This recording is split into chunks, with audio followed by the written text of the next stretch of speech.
Odette is the first character of the 7.x era, but is she worth pulling and building? Good morning everyone, and welcome to my channel.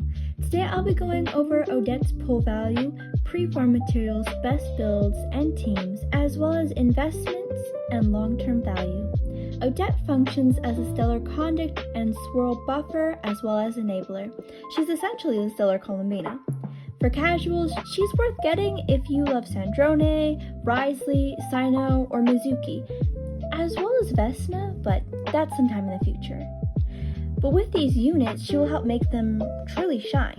In addition, she'll likely have synergy with future units, including the Tsaritsa. And there's also a high probability that she'll be a part of a stellar wheelchair, if she's not a part of one already, which TBD, because is Yaimiko getting replaced with Donica? However, since Crowd Traveler can enable stellar fields, Odette isn't required. For collectors, she is a must pull, as she not only enables her action, but is a core component of it. Again, think Columbina. And for meta pullers, she is essential, as she will be shield for quite some time. Naturally, as she will be in easily the top 3 and most likely the top 5 teams. Of course, pull for whoever you like, as long as you can clear what you want and you're having fun. That's all that matters. These are all the mats needed to fully max her out.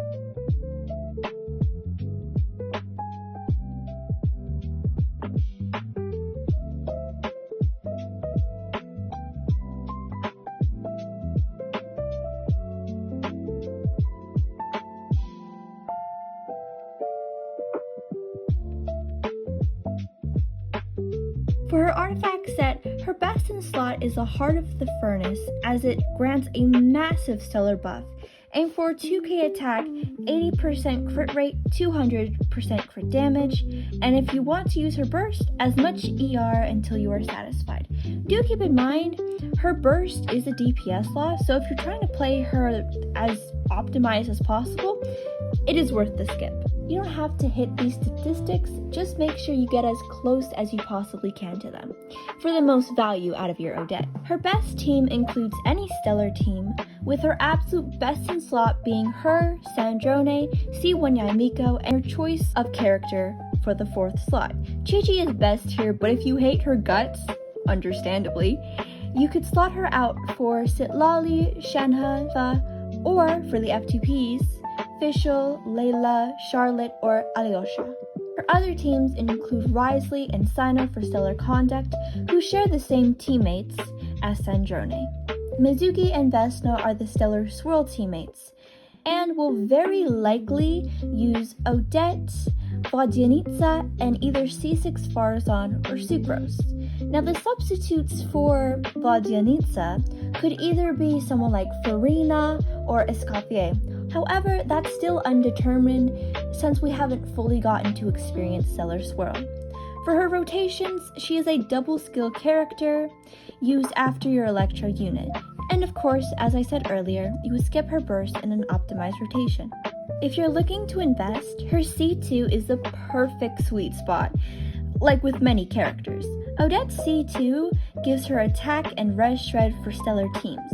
Her signature is much like Farina's, beautiful, but you'd much rather use Azure Light, Aquila, Finale of the Deep, or whatever stat stick you have. Much like with Farina's weapon, where you'd much rather use anything else, which is such a shame. It's such a beautiful weapon. Her long-term value matches with Columbina, as even when Stellar fades, she will still brute force, much like when Lunar Shield fades, it will still brute force. And as with any really cracked team, it will be able to clear anything in the overworld, most endgame, and for the absolute highest levels, or the insane shill, some more investment may be necessary, but it can still brute force. However, much like Columbina, she has little value outside of her niche, but that niche is excellent. Hopefully this video was able to answer any question you had. Subscribe for more, let me know if you're planning to pull, and thank you for watching.